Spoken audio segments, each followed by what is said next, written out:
Stranger Things Season 5 drops an epic trailer. Harry Potter images have gotten dropped. Robert Eggers' Werwulf gets 2 huge stars. The Zelda movie casts Link and Zelda. The Odyssey tickets are going on sale today. Sydney Sweeney may join Denis Villeneuve's James Bond, and there's so much more news to go over in this episode of Movie News. What's up, movie friends? Welcome back to Raiders of a Lost podcast, the ultimate film and TV podcast. You know us, James and Anthony, here to bring you the news in world of film and TV. Only Nolan could release tickets for a movie a year before it comes out. That's it's what I'm insane. saying. Only he has that kind of fucking pull, and I love it. His teaser plays after Nicole Kidman. It's His unreal. tickets are on sale a year before the movie comes out. It's insane. Who does that? This is crazy, but you know what? I'm getting those tickets. I'm getting them. I don't know what I'm going to be doing in a year besides seeing the Odyssey, so I'm getting them regardless. It's going to be in certain theaters that are playing it in projected 70 millimeter film. So it's not every theater, but certain theaters. Yeah, so I think it's the 70 millimeter. So I'm going to buy like as many tickets as I can. Sell them. That's a great plan. I never said sell them. No, what are you talking you about? just gave me a plan. How are you going to sell them? Where are you going to buy them from? I'm going to buy a bunch of tickets and I'm going to scalp them. Well, where are you going to? All right. $100 markup. All right. I guess you'll be on Fandango doing that because it wouldn't work for AMC. I'll find a way. You'll find a way. Anyways, which is crazy news. But let's talk about the biggest trailer, maybe of the year. Stranger Things Season 5. The final season of this show that has been with us for what's it, like 12, 13 years the show's been going on? It can't be that old. I can't even remember. No way. What year was the first season of Stranger Things? 2016? Let me see. Going on 10 years now. And this season is going to be epic. This trailer was awesome. Volume 1 gets released November 26th.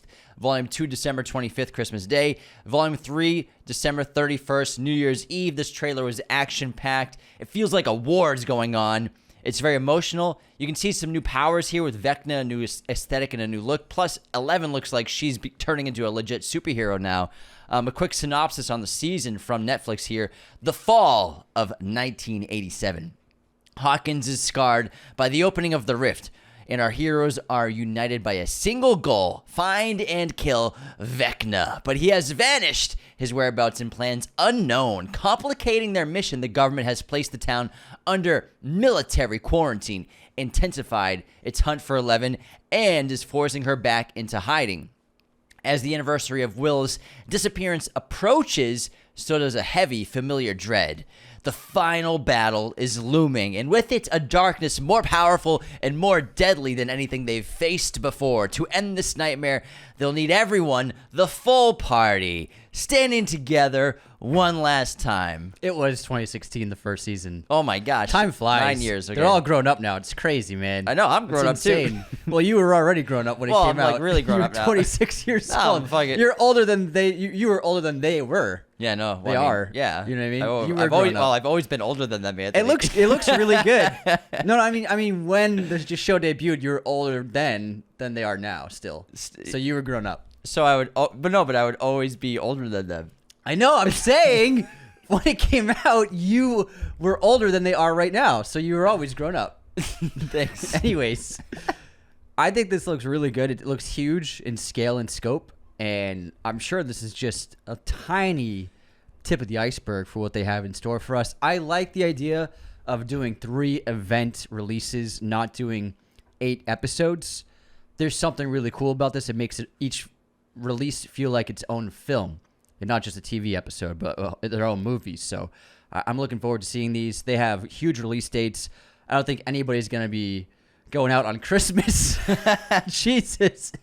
They know how to release these, and then I mean, to release your show on Christmas and then on New Year's Eve, that's some baller stuff. And you know, everyone's going to be watching these. It's going to be gigantic, and I can't wait to see how it finally unravels and to finally see it end. Real quick, check over my right shoulder here at this awesome Superman poster provided by our great friends at movieposters.com. Use our code Raiders10 at checkout today to get 10% off your entire order. Plus, use our affiliate link, which is in the episode description of this podcast, as well as the links in our bio of our social media. That link gets us commission. Use 10% off coupon Raiders10 as well at movieposters.com. We'll be doing quite a few episodes on this. I think every series will probably do a huge breakdown. Yeah. Every volume. So I'm excited about this. Also, some really cool, very cute stuff here. We got our first look at Dominic McLaughlin as Harry Potter from the first day of shooting in principal photography for the TV series. Filming has begun. He looks terrific. He's in the robe with the tie and the glasses, the scruffy hair. He's holding the slate. Take 1, scene 101. It's really exciting. He's directing, too. He's directing. Already, 10 years old, he's directing the first episode. This is really, really awesome. I think he looks terrific in the role. We also got our first look at Nick Frost as Hagrid, which... He looks good. He looks good, but guys, we got to get used to this. It's going to be... Like, it's only been 14 years since Robbie Coltrane was Hagrid and vice versa with Dan Radcliffe, so it's going to be weird getting used to. It's like he's wearing a Hagrid suit or like a Robbie Coltrane costume at the same time. Cosplay. Yeah, it is what it is. New castings were revealed as well. We got Anton Lesser as Ollivander, Louise Brealey as Madam Hooch, Amos Kitson as Dudley Dursley, and Rory Wilmot as Neville Longbottom. They're fine castings. They look all right. Yeah, they look all right for the parts. Yeah. No one's going to top John Hurt. And you can't... They'll never get the right people, yeah. you know what I mean, at the end of the day. So I'm just going to enjoy it for what it is. Yeah, again, I mean, every casting's not going to feel right, but I think, Harry looks cute. He looks really like Harry. And if you look, the lightning bolt scar is less simple, and they're hiding most of it. It looks like they might go more book accurate with the lightning bolt feeling more like a strike of lightning where it has little branches and stuff. So this lightning bolt scar is definitely a different look from the Radcliffe one, which was a very simplistic lightning bolt little line. Hold on, I want to see this. I didn't even zoom in on the image. Yeah, it's on the left side of his forehead. You can see it. Oh yeah, it's a little bigger. Yeah, it's bigger, and it looks like it might be like more like a branched off lightning strike. Scar. Yeah. All right, that's pretty interesting. Hey, new look, new aesthetic. Yeah. I mean, we'll see. Okay, here's some good castings. Everybody has been very curious about how they're going to cast the upcoming live-action Legend of Zelda movie. Newcomers Bo Bragason has been cast as Zelda, and Benjamin Evan Ainsworth has been cast as Link. And I think they suit the roles really well. They're definitely going young with the cast, which is probably best for the franchise if you're going to build a franchise of films. Start with teenagers and have them grow up into the roles for multiple films. I think they look great for the roles. Bo's 21, the girl who's playing Zelda. She looks young as fuck. They look right. They look right for the roles. Evan's 62. It's actually the same kid playing Harry Potter. He's doing both roles at the same time. I think they suit the roles, it seems like. Yeah, I think so too. I think it's the right move, and it looks like they're going for the most recent game kind of aesthetic, but the kid who's playing Link, Benjamin, he's only 16. Okay, yeah. But that's how it's supposed to be. Link's a kid. Young. Yeah. Link's a kid, so I think we'll hear it scream. I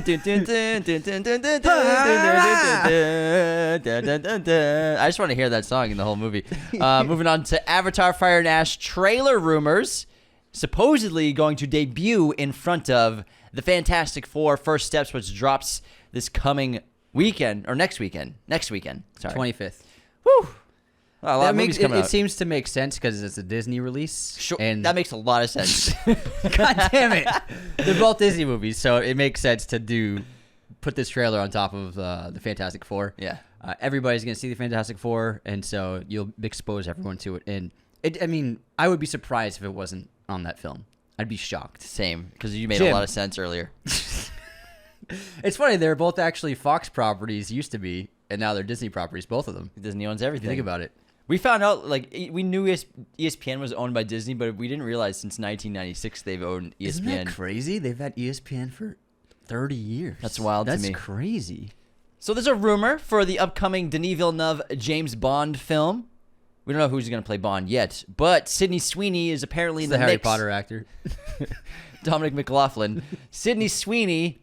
Can I get through the headline without you interrupting me with Harry Potter? Sydney Sweeney's apparently in the talks to be the next Bond girl or a new Bond girl for this upcoming 007. Interesting. We don't know if it's true or not. It's just been reported. Rumors can be often misleading or revealing. What's Christoph saying? Ooh, I love rumors. Oh, and Hans Landa? Yeah, Hans Landa. Rumors are often revealing. This is my favorite news of the week, and that is we're talking about Robert Eggers' upcoming Werewolf film. He has cast Aaron Taylor-Johnson and Lily Rose Depp in the lead roles. Aaron Taylor-Johnson will be playing the werewolf. Again, they were so fantastic in Nosferatu. I think both those actors fit his world really well. Lily really impressed me with her acting in that film. We all know Aaron Taylor-Johnson knows how to act his ass off. And man, I feel like this is just like this. I don't think it could have been cast better for this film. I think it's ideal. I agree, and this is really fun because he's had so many projects talked about this year. Robert Eggers, his next movie, whether it's going to be this or he was going to do a Scrooge movie. He's got so many movies in the works, and it's cool to finally get official confirmation that this is his next movie. Focus Feature has made social media accounts for Werewolf, so this is going to be the next movie he shoots. It's actually going to be directed by Dominic McLaughlin. Busy boy. He's doing a busy kid. Harry Potter, Bond, like Zelda. Got him. We got him, man. That's good. I mean, I can't wait for this. I am so excited. This is going to be one of my most anticipated movies of next year. Hell yeah, man. And what's cool about maybe Eggers, a Christmas release again, too. Probably. In Yeah. Eggers, he's going to do something different like he does with everything. He's going to bring folklore probably into his werewolf adaptation. I He's doubt just it. the monster. Like he why does, would you say that? you know, it's because Folklore and yeah, you're right. Eggers movie? He hasn't done that in every movie. You're right. He's not really into folklore. Yeah, you're probably right. It's probably gonna be like a big CGI monster. It's gonna be all CGI. Yeah, all CGI. All right, next up, news about Avengers Doomsday. Eben Moss-Bachrach and Joseph Quinn were asked about what words they'd use to describe the film, and they said epic, tragic, intergalactic, starry, mental, Robert Downey Jr. I wonder if they've read most of the script then. Probably not the whole thing, but because everyone only gets segments when they're shooting a Marvel movie, except for Downey, who gets everything. But that's interesting that they're revealing some stuff. Obviously, this is probably A coordinated. few adjectives. Yeah. I don't think that's really revealing. Yeah, but I mean, 6 adjectives. Spoilers. but you know how Marvel is. You know how they are. But yeah, it's a nothing burger at the end of the day. The $400 million movie is going to be epic? Who would have thought? Let's talk about the Odyssey.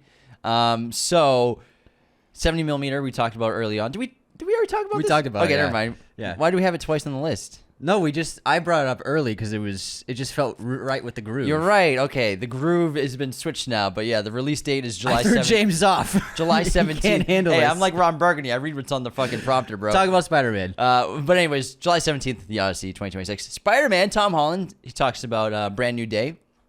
He says it's going to focus on shooting in real locations and using old school filmmaking. To quote him, we were really restricted with what we could do in the last movie because of COVID. Now we're really going to lean into that old school filmmaking and shoot in real locations. We are going to use the streets of Glasgow for this massive set piece that we are putting together. Love to hear that. It's interesting. I think Thunderbolts was a big probably turning point for Marvel to like, let's go back to practical filmmaking. Let's less rely on CGI and animation and massive green screens. Let's go to locations. Let's film outside. Let's get some real world environments in our movies again. Get out of the sound stages, guys. Exactly. Touch some grass when you make a movie. Get out. See the sun. Get out of the sticks, fellas. It's your future. I see a cab ride. Pulp Fiction.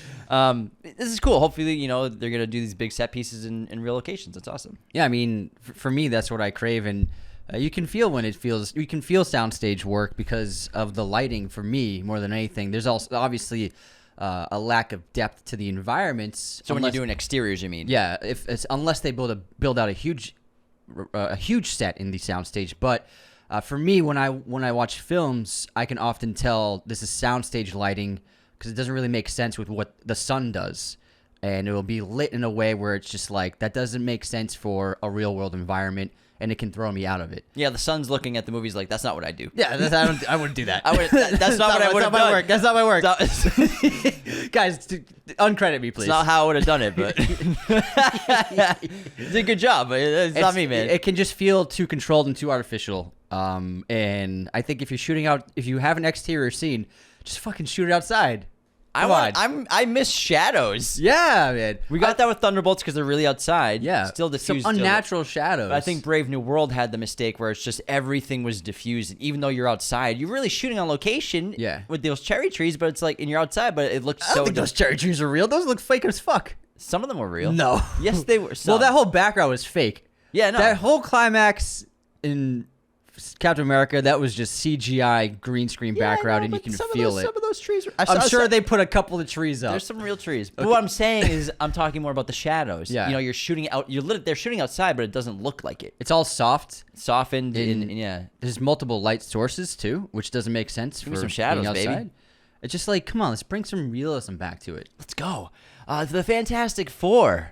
Reactions are calling it really great and epic. We got another new teaser and another new clip. Another epic Marvel movie. Every week we get a new trailer and clip for this movie. I think they're revealing too much. This one was focused on Johnny, kind of his playboy attitude, flirting with the Silver Surfer. It shows them at a press conference as well. They're returning from space, and a reporter asks Reed Richards how they defeated Galactus or the interaction with them. I feel like you're spoiling this movie for me. I'm just fucking. This is a teaser. It's what they released. Oh, it's a teaser. Yeah, this is not a clip. No, this is a clip. Oh, I don't want to hear about the clip.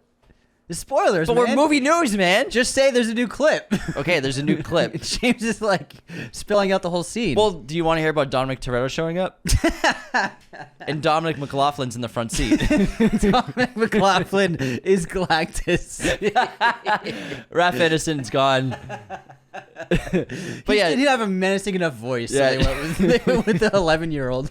But yeah, Johnny's flirting with the Silver Surfer. Enough with this! Jesus Christ, Bro! You were giving me shit about spoiling stuff last night, and you're literally spelling out the entire scene. This is a clip that's released publicly. Yeah, but not everyone watches it. You're acting like everybody watched this clip. Fine. You're spoiling the whole thing. Johnny's a dick. That's it. The whole clip. That's a spoiler too. Yeah. Just say there's a new clip. If you want to watch it, watch it. Hey guys, there's a new clip. If you want to watch it, watch it. There we go. There we go. There we go. All right, there's some news I'm excited about. I'm sure you all know there's a new Naked Gun adaptation coming out soon with Liam Neeson from Seth MacFarlane. The trailers look so fun and ridiculous and in a return to form for old school slapstick physical comedy. And the first reactions confirm that. People are saying it's fantastic and a return to old school comedy filmmaking. And I can't wait. I think this movie looks so silly and irreverent and just an absolute blast. I'm looking forward to just going to a theater and laughing with the crowd for the first time. It's in a long time. What about, oh, you didn't see Friendship in theaters. That's why. What studio is this? Oh, it's Paramount. Cool. Yeah. Cross my fingers to get an invite. That'd be fun. Otherwise, I'll be seeing it in theaters. Emmy nominations for 2025 have been revealed. Go ahead and take a look at the massive list. But Severance has led the pack with 27 nominations at the Emmys. The Penguin is the second most nominated show of the year. Cool stuff, but like lots of... Some big snubs, though. Yeah. So The Last of Us, Pedro Pascal was nominated for lead actor, even though he's in 2 episodes. And Diego Luna didn't get anything for Andor. Yeah, I saw Andor got no cast nominations. The Bear got their typical massive amount of nominations, but I still think it's really controversial for them going into comedy nominations every year. As well as Harrison Ford got his first ever Emmy nomination, I believe, at 83 years old. Wow. That's pretty cool because he never really did TV before. A movie star. As well as Martin Scorsese got an Emmy nomination for The Studio. The Studio, I think, is going to clean up. It's a fantastic show for the comedy categories. It's an actual comedy. Yeah, that's the thing. The Pit got a ton of nominations, so it's really cool. But I still think there's some weird overlaps that don't make a lot of sense to me for the Emmys. Yeah. I mean, yeah. It's just that happens every year with the Globes and Emmys, and often with the Oscars too. There's just like, I think there's politics involved, and also I think just like there's favoritism involved with voting. So, well, I think the Emmys, the Bear knows the studio probably knows they'll win more awards if they go into comedy because they'll have less competition because it is a comedy. The Bear? You just said the studio. I thought I said the Bear. You said the studio. Oh, I'm sorry, I meant the Bear. Uh-huh. Oh yeah. No, I said the studio that owns the Bear. Oh, it's confusing when the show's called The Studio. Maybe if you listen to the full sentence, you would've... I listened. You said when the studio entered comedy, it sounded like you were talking about the studio show. The studio. It's a good point. You see how I could have gotten mixed up? I could see that. You need to do better, Senator. You need to do better, Senator. How did I not read your mind? That's unbelievable. I thought we were twins, man. So for all of you coming off the high of Superman, get excited because Supergirl dropped its first poster, a nice little tease, and a fun play on the "Look Up" tagline, where she spray painted "out" on top of "up," so it says "Look Out." This will hit theaters, in a year, June 26th, 2026. And James Gunn says Millie Alcock's Supergirl will be a total mess. She has a completely different background from Superman, a much more difficult background. And we got a nice little teaser for her. She seems like a lot of fun, so looking forward to it. Me too. Let's stay on James Gunn and Superman. So he discovered David Cornsweet, and I had the same reaction when I watched Pearl for the first time. To quote him, I was watching Pearl and thought, this guy looks like he could possibly be Superman. I looked up his IMDb and said, can you bring this in? I remember watching Pearl for the first time too. I'm like, this guy's like a perfect Clark Kent. The blue eyes, the jaw, everything. So that's pretty cool that Ty West was able to put him on such a stage for him to help get Clark Kent and Superman. You're scaring me, Pearl. Why don't you like me? I don't know what you said. What did I do? I thought you said you liked me. What did I do? I didn't do anything wrong. I thought you said you liked me. I'm not staying on this farm. But I'm sure you have probably had the same reaction. You're probably like, this guy would be perfect. Yeah, Superman. this is the first thing I ever saw him in, and I remember after watching Pearl and while watching it, I was like, this guy has a great presence. He's obviously a stud, but he has. I felt like he fit the world of the time period really well because he has this very classical personality and way about him that's shown in Pearl, and he really sells being in that era. Very eloquent. Yeah, really, really great voice, and I think it comes from his Juilliard training. But that's really cool. But also, James Gunn was talking about the Infinity Stones from the MCU, which is something he came up with for the lore. For the cinematic universe. Obviously, the Infinity Stones existed, but he put them into Guardians of the Galaxy. Yes, and with so, Benicio, right? Yeah, with that guy, that guy, the something like the Collector. Oh, good memory. Yeah, I fucking remember. He had like 2 lines. No, he had a couple lines. Yeah, 2. No, he had a whole sequence, bro. He really had a whole monologue, man. Anyways, so to quote James Gunn, I think he's just having fun. Everyone takes everything he says out of context because they just come after him. But still, to quote him, it was literally me sitting down for 3 minutes and writing that, and that's when that became the rest of the Infinity Stones. So he obviously had a huge role in the Infinity Stones in the MCU, specifically with the Power Stone, which was in the orb. But for him, he didn't know how far Marvel was going to take it with the rest of the movies, and then with obviously the Avengers franchise going forward with Infinity War and Endgame. So it's pretty fun, I think, from that perspective. We're like, oh yeah, I wrote this into a movie, and then it became like one of the main points of plot for the entire franchise. Yeah, pretty cool. And then Loki's staff thing had a stone in it, right? That was I believe, saber, or what do you call that thing? Whatever it was. Staff. Yeah, he had a power. He had an Infinity Stone. He had an Infinity Stone too. Yeah. It's a long time ago. Things have erased from my brain. All right, some news about a ranking of the 10 most watched TV shows on streaming in 2025. I'm sure we're all curious, like, what is popular? What are people watching? So the top 10 shows are Landman, You, The Handmaid's Tale, The Pit, 1923, Severance, Ginny and Georgia, The Night Agent, Reacher, and Squid Game. Some of these I've never heard of. I think Landman and 1923 are Taylor Sheridan projects. Ginny and Georgia I've never heard of. It's like a teen comedy, coming-of-age comedy. What's The Night Agent? The Night Agent is an espionage show with the guy from... Dominic McLaughlin from Harry Potter. Dominic McLaughlin stars as a CIA analyst. The guy who's in jury number 2, who's under arrest and he's being tried for murder. The boyfriend. That guy, I can't remember what his name is, but he's in a ton of stuff. Mm-hmm. It's his show where he's like an espionage agent. Copy. It's like a Bourne kind of show. Yeah, but then Squid Game number 1, who didn't see that coming. Interesting. Yeah. After The Hunt, we got a trailer for Luca Guadagnino's next film starring Andrew Garfield as well as Io Debris and Julia freaking Roberts, who looks terrific in this movie. The film follows a professor who finds herself at a crossroads when a pupil accuses her colleague of assault. Garfield's the colleague who's been accused of assault from Io Debris' character, who's the student, and then Julia Roberts plays basically a tenured, very high reputation professor there at the school. And Michael Stuhlbarg also, it's a Luca movie, so... He's going to show up at some point, either eating somebody or being a dad or something. This looks Bones and all. Sorry. No, you're thinking of the other actor who's in Bones and All. I thought Michael Stolberg was in Bones and All. Is he? Yeah, he eats people. Is he in Bones and All? Remember when they find them at that like Oh yeah, little forest area? Yeah. And he teaches them about Bones and All. Yeah, right. You're thinking of Mark Rylance as like the big That's bad. what I was thinking of. Yeah. Come on, He's man. great. This You're trailer. thinking of Dominic McLaughlin. thinking of Dominic McLaughlin in Bones and All. It's so funny. It's a funny joke today. It's working. Someone needs to send this episode to Dominic McLaughlin. He's in 8 projects this year. This looks like Luca's darkest film, and even with Bones and All, it looks like a very dark thriller. It is the most intense film too. I love the cast.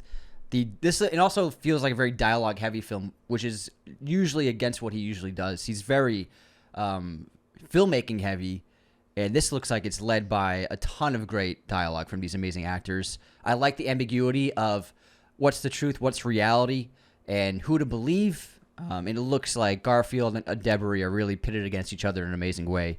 It looks fantastic. Moving on to Amityville, because of course another Amityville horror movie is in the works. Deadstream directors Joseph and Vanessa Winter are set to direct, so this will be like the 4th version of this movie, or at least there's a bunch of Amity That's right. movies. Yeah, the original was James Brolin, Josh Brolin's father, but then obviously they did the remake. And Dominic McLaughlin. Dominic McLaughlin plays the demon. And then he played the husband. No, he played he played the priest with the flies. That was Dominic McLaughlin. And then Ryan Reynolds starred in the remake in the 2000s, which was kind of a big star role for him, coming off of comedies. Van Wilder and stuff. Just unnecessarily ripped in that movie. But he was hacking a lot of wood though. Yeah, he was hacking wood, bro. But new Amityville movie, of course. It's a name, man. It sells. There's some crazy news happening though with South Park and Paramount. There's a battle going on. Creators Matt Stone and Trey Parker hired litigator Brian Friedman amid their dispute with the upcoming new owners of Paramount. In a move that sparked widespread fan outrage, South Park was pulled from Paramount Plus in international markets over the weekend due to an expired international streaming license. This left fans unable to access all 26 seasons and several specials on the platform, though some Paramount Plus exclusive content, like Post-COVID and the Streaming Wars, remains available due to separate agreements those were made under. Paramount has acknowledged the issue and is negotiating to restore the show internationally, but the removal has fueled tensions with Stone and Parker, who are already frustrated with the company's handling of their series. The upcoming lawsuit between South Park creators Matt Stone and Trey Parker and Paramount Global centers on a contentious dispute over streaming rights and interference in contract negotiations, exacerbated by Paramount's merger with Skydance Media. Stone and Parker accused Jeff Shell, a Redbird Capital executive who's set to become Paramount's president, of improperly meddling in their negotiations with Warner Bros. Discovery and Netflix for new streaming deals. Specifically, Shell allegedly pressured Warner Bros. Discovery to modify its offer by granting Paramount Plus a 12-month exclusive window for new South Park episodes and shortening the proposed deal from 10 years to 5, which would reduce the deal's value. This was seen as favoring Paramount at the expense of Stone and Parker's interests. Yeah, this is pretty big news, especially coming off the fact that they signed that deal with Paramount, 3 years ago to produce, 5 movies for like $500 million, similar to like the Adam Sandler deal with Netflix. Yes. And so, yeah, huge lawsuit here. South Park creators versus Paramount. Warner Brothers Discovery is involved somehow. But, man, we're going to have to see how this goes, because if this doesn't work out, then I'm sure South Park, which is an insanely valuable IP and property, will move somewhere else. South Park's value is $3 billion. Huge. So it's a very valuable IP. You lost your voice doing that. You get her? But I read the fuck out of that. Yeah, you did a great job. Really good stuff. Thank you. A more light note, Dr. Seuss time. Ariana Grande will star in John M. Chu's animated film for Dr. Seuss, Oh, the Places You'll Go. Songs by Benj Pask and Justin Paul, who did La La Land. Josh Gad will also be co-starring. And then in the studio together. Hits theaters March 17th, 2028. Quite a while away, because I believe he's doing the Hot Wheels movie first. Get ready for a new video game adaptation, Donkey Kong. The copyright for the IP and the movie has been registered by Universal Studios. I wonder if they'll take the version from Super Mario Bros. And just make a movie with him. Maybe. Or do something Who different. voiced that? Seth? Seth Rogen? Seth Rogen, yeah. Good shout. Mortal Kombat 2 Dun, dun, dun, releases dun, date for movie theater release Whoa. October 24th. It's going to be an IMAX release, Damn. and the trailer will drop today at some point. Wow, because it's interesting because the first film was a streaming release because it was during lockdowns. Was it a streaming release? Yeah, it was HBO Max release. Oh, yeah. And so to go from that to IMAX is such a step up. That's great. And also, have you seen the Johnny Cage stuff? Yeah, it's super fun. They made a fake IMDb for the character Johnny Cage in all of his movies and his filmography. It's a lot of fun. All of his movies are like puns with his name, and I think it's a really clever marketing tool. Fact check. Yes. Mortal Kombat was released in theaters, made $84 million. Did it? Yeah. I thought it was a Max release. Damn. No, they dropped that thing in theaters, bro. What was the release date? 2021. Let's see. Released April 2021. Wow.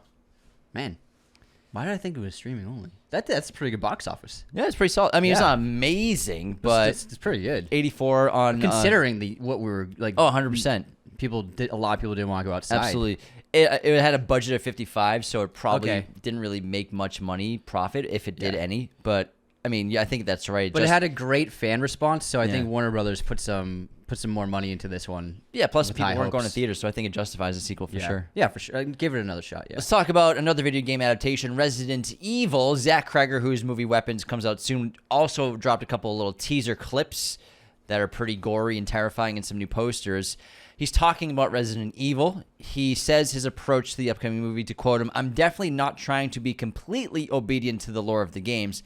I'm trying to tell a story that feels authentic to the experience when you play the games."